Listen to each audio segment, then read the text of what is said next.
द्वारा संचालित online class में आपका फिर से हार्दिक स्वागत है। आज के हम इस वीडियो के अंतर्गत क्लास 10 सामाजिक विज्ञान में इतिहास के अंतर्गत हमारा जो दूसरा लेसन चल रहा था, संघर्षकालीन भारत 1206 से 1757 ईस्वी तक, उसमें हम राजस्थान के प्रमुख शासकों के बारे में पढ़ रहे थे, जिसके अंतर्गत हमने राव शेखा, हमीरदेव चौहान और महाराणा प्रताप के बारे में पढ़ लिया था। अब उसके बाद राजस्थान का अगला प्रमुख जो शासक है वो है रावचंद्र सेन, जो मारवाड़ जोधपुर का शासक था। रावचंद्र सेन का शासन काल है 1562 से 1581 तक, यानी 1562 में रावचंद्र सेन मारवाड़ जोधपुर का शासक बना था और 1581 ईस्वी में रावचंद्र सेन की क्या हो गई थी, मृत्यु। तो देखिए रावचंद्र सेन के बारे में सामान्य जानकारी। रावचंद्र सेन का जन्म, इसका जन्म हुआ था 16 जुलाई 1541 को। रावचंद्र सेन का जन्म कब हुआ था? 16 जुलाई 1541। रावचंद्र सेन के पिता का नाम राव मालदेव, जो मारवाड़ के शासक थे। मारवाड़ के शासक कौन? राव मालदेव। रावचंद्र सेन की माता का नाम स्वरूप देव। रावचंद्र सेन की माता का नाम क्या था? स्वरूप देव। और रावचंद्र सेन के पिता का नाम क्या था? राव मालदेव। रावचंद्र सेन है वो राव मालदेव का तीसरा पुत्र था, यानी 3 नंबर का पुत्र था। कौन? रावचंद्र सेन। तीसरा पुत्र कौन था? रावचंद्र सेन। आप देखिए रावचंद्र सेन को मारवाड़ का प्रताप भी कहा जाता है। रावचंद्र सेन को मारवाड़ का क्या कहा जाता है? प्रताप। और इसको महाराणा प्रताप का अग्रगामी या इसको महाराणा प्रताप का पथ प्रदर्शक भी कहा जाता है। यानी जैसे हमने महाराणा प्रताप के बारे में पढ़ा था, मेवाड़ का शासक था महाराणा प्रताप, जिसने मुगलों की अधीनता स्वीकार नहीं की थी, वैसे ही रावचंद्र सेन भी पहला ऐसा शासक था राजस्थान का जिसने मुगलों की अधीनता स्वीकार नहीं की थी। इसलिए रावचंद्र सेन को मारवाड़ का क्या कहते हैं? प्रताप। और महाराणा प्रताप का अग्रगामी, यानी महाराणा प्रताप इसी के रास्ते पर चला था। किसके रास्ते पर? रावचंद्र सेन के रास्ते पर। जिस प्रकार रावचंद्र सेन ने मुगलों की अधीनता स्वीकार नहीं की, जब तक जिया, जब तक शासन किया तब तक, वैसे ही महाराणा प्रताप ने भी मुगलों की अधीनता स्वीकार नहीं की थी। इसलिए रावचंद्र सेन को महाराणा प्रताप का क्या कहते हैं? अग्रगामी और पथ प्रदर्शक कहा जाता है। क्या कहा जाता है? पथ प्रदर्शक, यानी उसको रास्ता दिखाने वाला था। आप देखिए राव मालदेव ने अपनी रानी स्वरूप देव के कहने पर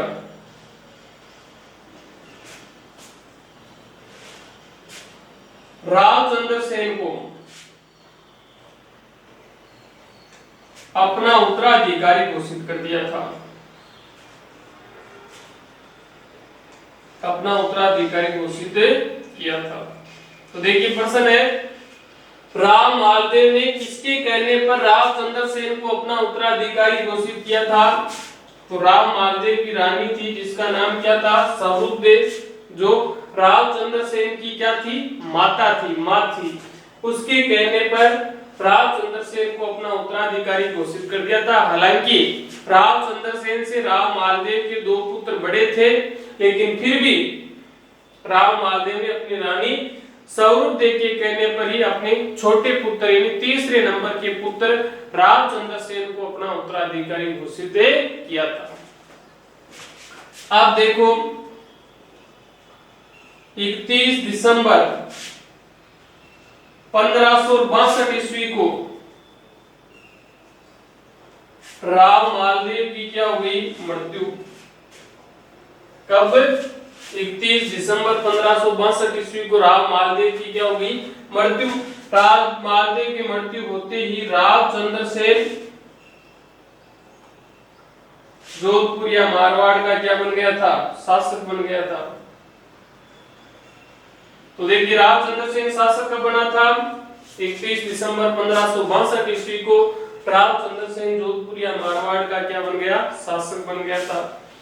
राव चंद्रसेन के शासक बनने से इसका एक बड़ा भाई था जिसका नाम था राम। ये राम नाराज होकर कहां चला गया? अकबर की सेवा में या अकबर की शरण में चला गया। उस समय मुगल शासक कौन था? अकबर। तो जैसे राव चंद्रसेन जोधपुर का शासक बना तो राव चंद्रसेन का बड़ा भाई जिसका नाम क्या था? राम, ये नाराज होकर कहां चला गया था?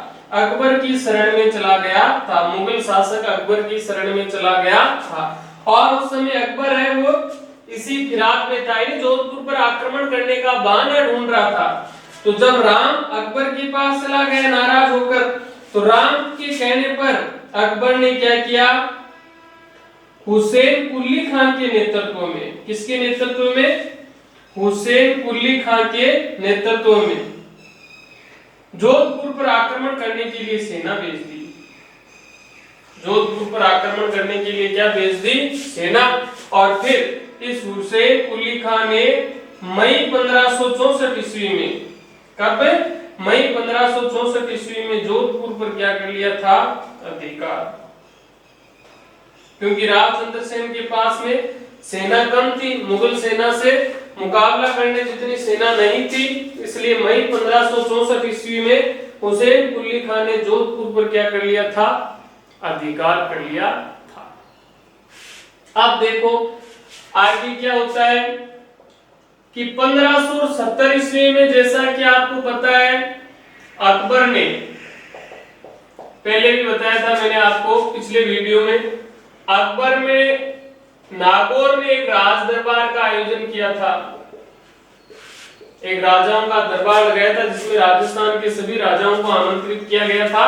वहां पर हमारे नागौर जिले में, कब? 1570 ईस्वी में। किसने?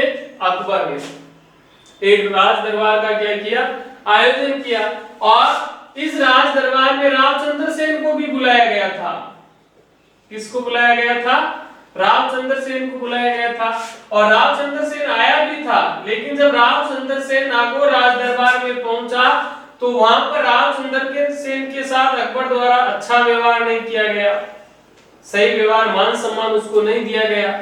और राव चंद्रसेन का चीफ प्रतिनिधि था कौन? उदय सिंह, मेवाड़ का शासक। इसको देखकर राव चंद्रसेन है वो वापस चला गया था, यानी उसने नागौर राज दरबार में भाग नहीं लिया और राव चंद्रसेन वापस से चला गया था।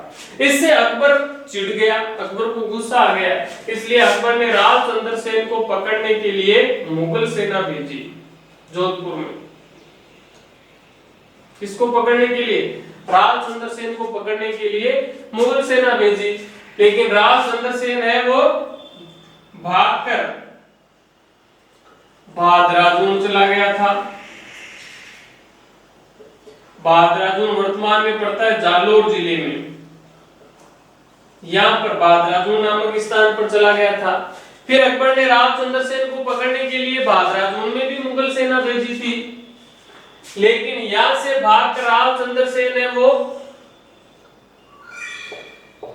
पाली में एक स्थान पड़ता है सोजत, जहां की मेहंदी प्रसिद्ध है, सुना होगा आपने। पाली में सोजत नामक स्थान पर इसका भतीजा रहता था, राव चंद्रसेन का भतीजा, जिसका नाम था कल्ला। ये अपने भतीजे कल्ला के पास से आ गया था। कौन? राव चंद्रसेन। कहां से? भादराजून से पाली में किस स्थान पर? सोजत नामक स्थान पर अपने भतीजे कल्ला के पास पहुंच गया था। फिर राव चंद्रसेन के पीछे पीछे अकबर ने यहां पर भी मुगल सेना भेज दी थी। तब राव चंद्रसेन यहां से भागकर कहां चला गया था? बाड़मेर में एक सिवाना नामक स्थान पड़ता है। कौन से जिले में? बाड़मेर में। यहाँ चला गया था, सिवाना चला गया था रावचंद्र सेन। फिर अकबर ने रावचंद्र सेन को पकड़ने के लिए सिवाना में भी मुगल सेना भेजी थी, लेकिन यहाँ पर मुगल सेना पहुंचती उससे पहले रावचंद्र सेन भागकर कहां चला गया था? पाली में सारनू के पहाड़ों में एक स्थान पड़ता है संचियाय नामक स्थान। पाली में सारनू के पहाड़ों में कौन सा स्थान पड़ता है? संचियाय नामक स्थान पड़ता है। वहां पर चला गया था रावचंद्र सेन और इसी संचियाय नामक स्थान पर 11 जनवरी 1581 ईस्वी को रावचंद्र सेन की क्या हो गई थी? मृत्यु। तो रावचंद्र सेन की मृत्यु कब और किस स्थान पर हुई थी? 11 जनवरी 1581 ईस्वी को संचियाय नामक स्थान पर रावचंद्र सेन की क्या हो गई थी? मृत्यु हो गई थी। संचियाय में रावचंद्र सेन की समाधि बनी हुई है, यानी वहीं पर इसका अंतिम संस्कार किया गया था, वहीं पर इसकी समाधि बनी हुई है। इसके अलावा रावचंद्र सेन को फूला बिसरा व विस्मृत नायक शासक भी कहा जाता है। ये इंपॉर्टेंट क्वेश्चन है 1 नंबर का। किस शासक को भूला बिसरा अथवा विस्मृत नायक के नाम से भी जाना जाता है? तो वो शासक कौन है? रावचंद्र सेन, जिसको भूला बिसरा व विस्मृत नायक भी कहा जाता है। रावचंद्र सेन को ही मारवाड़ का प्रताप कहा जाता है। रावचंद्र सेन को ही महाराणा प्रताप का अग्रगामी या पथ प्रदर्शक कहा जाता है।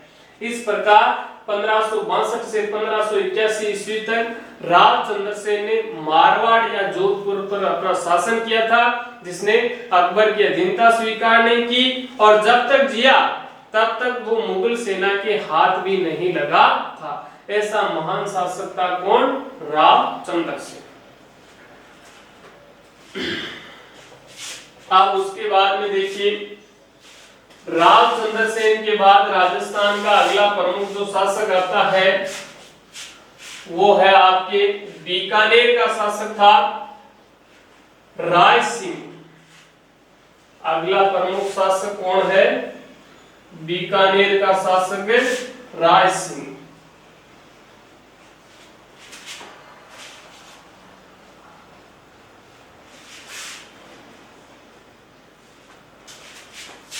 तो देखिए अगला शासक है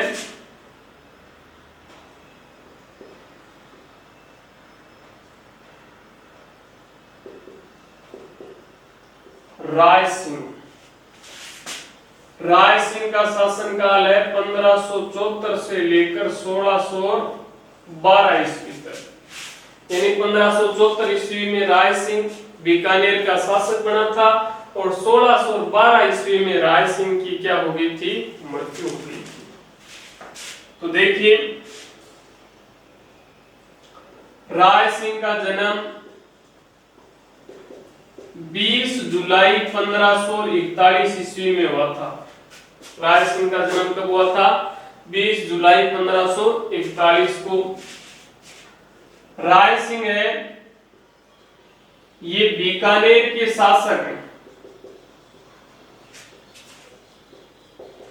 कल्याणमल राठौड़ का ज्येष्ठ पुत्र था। ज्येष्ठ का मतलब सबसे बड़ा पुत्र था। बीकानेर का शासक था कौन? कल्याणमल राठौड़। उसका ये क्या था? ज्येष्ठ पुत्र यानी बड़ा पुत्र था।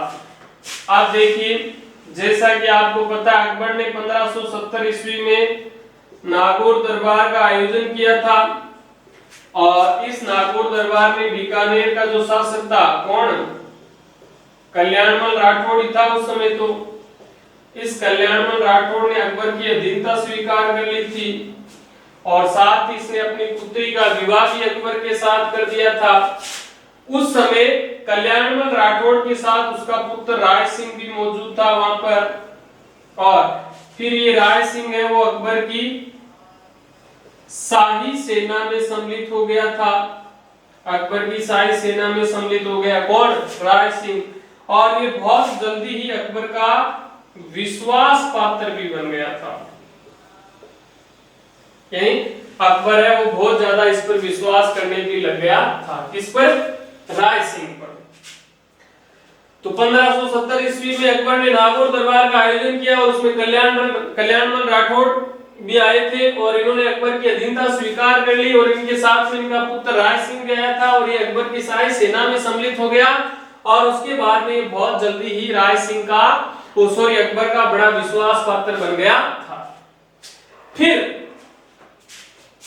1572 ईस्वी में अकबर ने राय सिंह को जोधपुर का अधिकारी नियुक्त किया था, क्योंकि जोधपुर पर अकबर का अधिकार हो गया था 1564 में। तो फिर 1572 ईस्वी में अकबर ने राय सिंह को जोधपुर का क्या नियुक्त कर दिया? अधिकारी। यानी जोधपुर की शासन व्यवस्था है वो किसको सौंप दी थी? अकबर ने इसी राय सिंह को सौंप दी थी।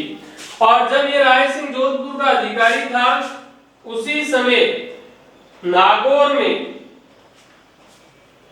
इब्राहिम मिर्जा का विद्रोह हुआ था। इब्राहिम मिर्जा ने क्या कर दिया था? विद्रोह। लेकिन राय सिंह ने कठोली नामक गांव में, कौन से गांव में? कठोली नामक गांव में इसके विद्रोह का क्या कर दिया था?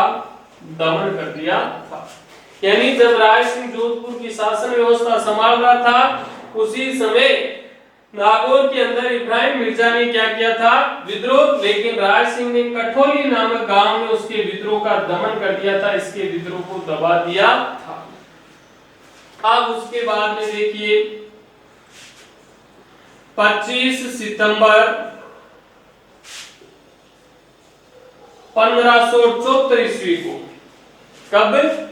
25 सितंबर 1574 ईस्वी को कल्याणमल राठौड़ जो बीकानेर का शासक था, राय सिंह का पिता था, इसकी क्या हो गई थी? मृत्यु। और इसकी मृत्यु होने के बाद राय सिंह है वो बीकानेर का क्या बन गया था? शासक बन गया था। राय सिंह बीकानेर का क्या बन गया? शासक। तो राय सिंह बीकानेर का शासक कब बना था? 25 सितंबर 1574 ईस्वी को। 25 सितंबर 1574 ईस्वी को ही कल्याणमल राठौड़ की क्या हो गई थी? मृत्यु हो गई थी और राय सिंह है वो बीकानेर का क्या बन गया? शासक बन गया था। अब उसके बाद में देखिए राय सिंह जब बीकानेर का शासक था उसी समय सिरोही जो राज्य है, इस सिरोही राज्य में दो भाई थे। एक तो था सुल्तान देवड़ा और एक इसका भाई था बीजा देवड़ा। इन दोनों के मध्य विवाद हो गया था। सिरोही राज्य में सुल्तान देवड़ा और बीजा देवड़ा दो भाई थे, इन दोनों के मध्य साम्राज्य को लेकर क्या हो गया था? विवाद हो गया था। तब इस विवाद को सुलझाने के लिए अकबर ने राय सिंह को भेजा था। अकबर ने किसको भेजा था? राय सिंह को भेजा था। तब राय सिंह ने क्या किया? सिरोही पर आक्रमण कर दिया। सिरोही पर क्या किया? आक्रमण किया। और सिरोही पर आक्रमण करके ये जो बीजा देवड़ा था इसको सिरोही राज्य से बाहर निकाल दिया था और सिरोही का जो आधा भाग था, सिरोही साम्राज्य का जो आधा भाग था वो किसको दे दिया? सुल्तान देवड़ा को। सिरोही का आधा हिस्सा, सिरोही राज्य का आधा हिस्सा किसको दे दिया? सुल्तान देवड़ा का। और सिरोही राज्य का जो बचा हुआ आधा हिस्सा था वो मुगलों के अधीन महाराणा प्रताप का एक भाई था जगमाल। जैसा कि हमने कल पढ़ा था महाराणा प्रताप के बारे में कि हालांकि उदय सिंह ने अपने पुत्र जगमाल को उत्तराधिकारी घोषित किया था, लेकिन जगमाल है वो योग्य उत्तराधिकारी नहीं था। इसलिए मेवाड़ के जो सामंत और राजपूत सरदार थे और महाराणा प्रताप के जो नाना जी थे सोनग्राह चौहान, इन सब ने मिलकर महाराणा प्रताप को ही मेवाड़ का क्या बना दिया था? शासक बना दिया था। तब ये जगमाल है ये भी नाराज होकर किसके पास चला गया था? अकबर के पास चला गया था। तब राय सिंह ने आधा जो सिरोही का हिस्सा था वो तो सुल्तान देवड़ा को दे दिया और जो बचा हुआ आधा हिस्सा था वो मुगलों के अधीन करके किसको सौंप दिया था? महाराणा प्रताप के भाई जगमाल को सौंप दिया था। अब देखो आगे क्या हुआ। कुछ समय बाद सुल्तान देवड़ा ने भी वापस मुगलों पर क्या कर दिया, आक्रमण। सिरोही का जो आधा हिस्सा था ना उसको वापस प्राप्त करने के लिए सुल्तान देवड़ा ने मुगलों पर आक्रमण कर दिया, यानी जगमाल पर क्या कर दिया, आक्रमण। और फिर 1583 ईस्वी में इसी जगमाल और सुल्तान देवड़ा के मध्य दत्तानी का युद्ध हुआ था। दत्तानी नामक स्थान पर युद्ध हुआ था। कब? 1583 ईस्वी में। किस किस के मध्य? सिरोही का जो शासक था सुल्तान देवड़ा, और आधा सिरोही का जो भाग था, हिस्सा था, किसके पास में? जगमाल के पास, मुगलों के अधीन। इन दोनों के मध्य 1583 ईस्वी में दत्तानी का युद्ध हुआ, और इस युद्ध में सुल्तान देवड़ा की क्या हुई? विजय हुई।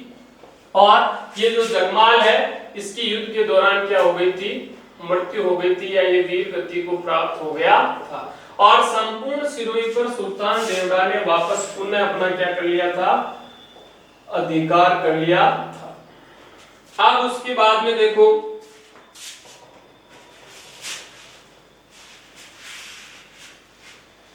आगे क्या हुआ।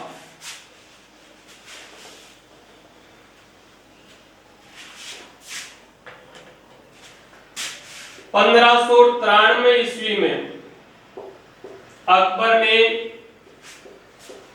राय सिंह को जूनागढ़ की जागीर प्रदान की थी। जूनागढ़ जो वर्तमान में गुजरात राज्य के अंदर है, ये एक रियासत थी। ये जूनागढ़ की जागीर है, वो अकबर ने किसको दे दी थी? राय सिंह को दे दी थी। फिर देखो 1604 ईस्वी में अकबर ने राय सिंह को राय की उपाधि प्रदान की। कब?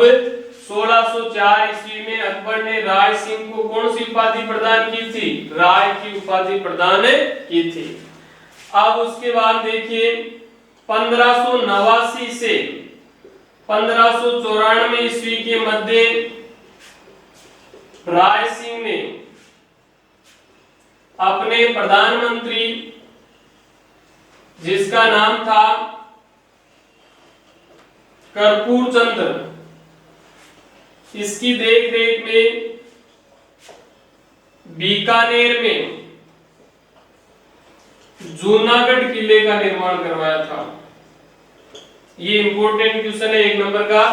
जूनागढ़ किले का निर्माण कब हुआ, किसने करवाया था? तो 1589 ईस्वी से लेकर 1594 ईस्वी के मध्य बीकानेर के शासक राय सिंह ने अपने प्रधानमंत्री कर्पूर चंद्र की देखरेख में बीकानेर में जूनागढ़ किले का निर्माण करवाया था। और इसी जूनागढ़ के किले में राय सिंह ने एक राय सिंह नामक प्रशस्ति भी लगवाई थी। किस नाम की? राय सिंह नामक प्रशस्ति भी लगवाई थी। कहां पर? जूनागढ़ किले में ही राय सिंह ने राय सिंह प्रशस्ति लगवाई थी। अब इसके आगे देखिए, राय सिंह एक शासक होने के साथ साथ एक अच्छा साहित्यकार भी था। कौन सा शासक साहित्यकार था? तो वो था कौन? राय सिंह, जिसने अनेक रचनाएं लिखी थी, जैसे राय सिंह महोत्सव, वैदिक वंशावली,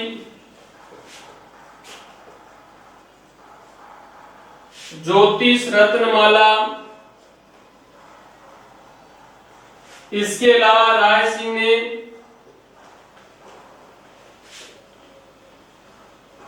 ज्योतिष भाषा पर आधारित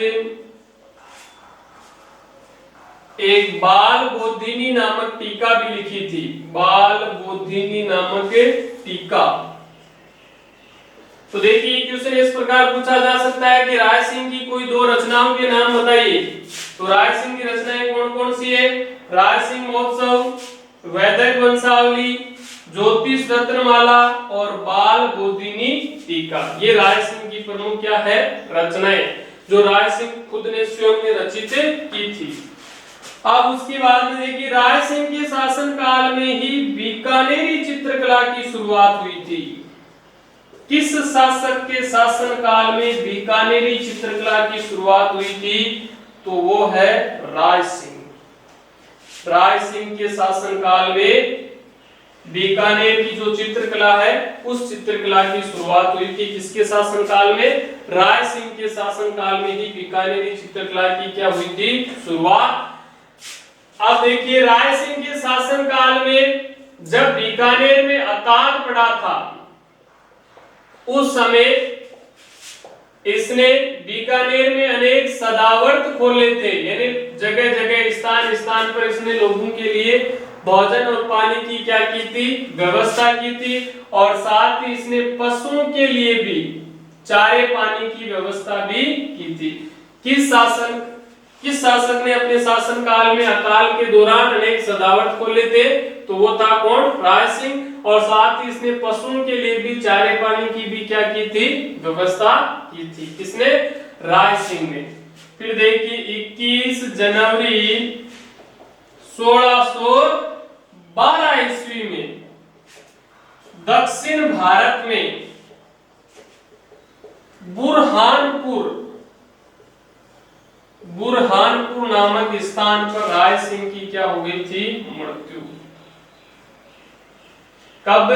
21 जनवरी 1612 ईस्वी में दक्षिण भारत में बुरहानपुर नामक स्थान पर राय सिंह की क्या हो गई थी? मृत्यु। तो राय सिंह की मृत्यु कब और किस स्थान पर हुई थी? 21 जनवरी 1612 ईस्वी में दक्षिण भारत के बुरहानपुर नामक स्थान पर राय सिंह की क्या हो गई थी? मृत्यु हो गई थी। इसके अलावा राय सिंह को एक ग्रंथ है जिसका नाम है क्रमचंद्र वंशो कीर्तनकम। इस ग्रंथ में राय सिंह को राजेंद्र कहा गया है। राय सिंह को किस नाम से पुकारा गया है? राजेंद्र के नाम से पुकारा गया है। इसके अलावा राय सिंह को राजपुताने का कर्ण भी कहा जाता है। किस शासक को राजपुताने के कर्ण की संज्ञा दी गई है? तो वो शासक है राय सिंह। इस प्रकार राय सिंह ने 1574 से 1612 ईस्वी तक बीकानेर के ऊपर शासन किया था। अब इसके बाद हमारे राजस्थान का अगला प्रमुख जो शासक है वो आएगा जय सिंह द्वितीय। धन्यवाद।